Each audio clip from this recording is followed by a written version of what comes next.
Hello everyone. आज art and culture का next lecture देखेंगे। आज हम देखेंगे गुप्ता एम्पायर के बाद किस तरह से टेम्पल का इवोल्यूशन हुआ और कैसे टेम्पल आर्किटेक्चर डेवलप हुआ। देखो, गुप्ता एम्पायर के बारे में यहाँ एक चीज़ आपको इम्पोर्टेंट बता देता हूँ। गुप्ता एम्पायर को आर्किटेक्चर का गोल्डन एज कहा जाता है। क्यों कहा जाता है? क्योंकि इससे पहले जो आर्किटेक्चर था या जो स्ट्रक्चर बनाया जाता था उसका इवोल्यूशन नहीं हुआ था।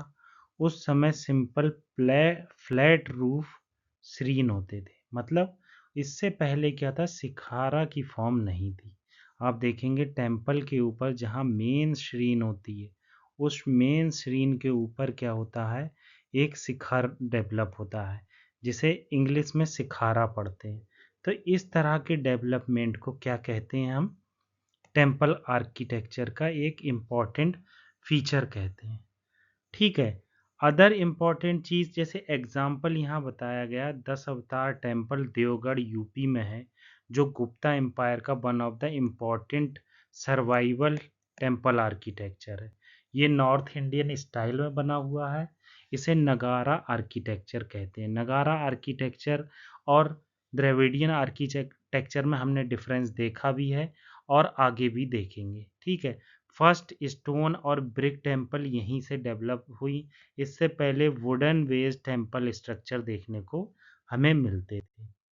नेक्स्ट स्लाइड में क्या बताया गया है, ट्रांजिशन हुआ कहाँ से, बुद्धिस्ट से हिंदू आर्किटेक्चर में बहुत सारा ट्रांजिशन देखने को मिला।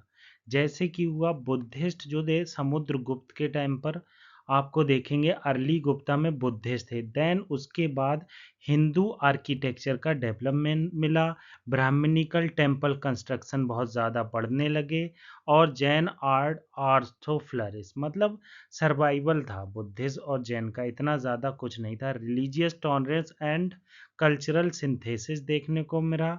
गुप्ता के टाइम पर ब्राह्मणिकल ऑर्डर देखने को मिला और बुद्धिज्म और जैनिज्म का भी टॉलरेंस यहाँ पर देख सकते हैं आप। ठीक है।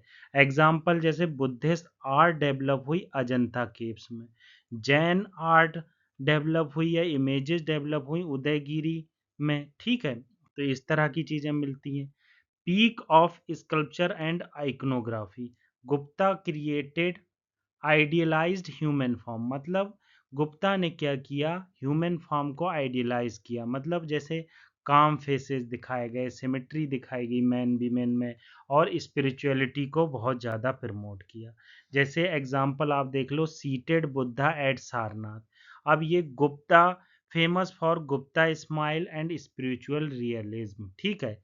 रीजनल वर्शिप पैटर्न और डिटी डेवलपमेंट हुई।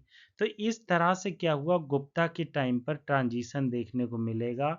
यही ट्रांजिशन हमें फ्यूचर में भी देखने को मिलेगा जब हम आर्ट एंड कल्चर का नेक्स्ट लेक्चर डिस्कस करेंगे। Thank you very much. और आप जितनी ज़्यादा रिवीजन करेंगे उतनी करीब आप सक्सेस को पाएंगे।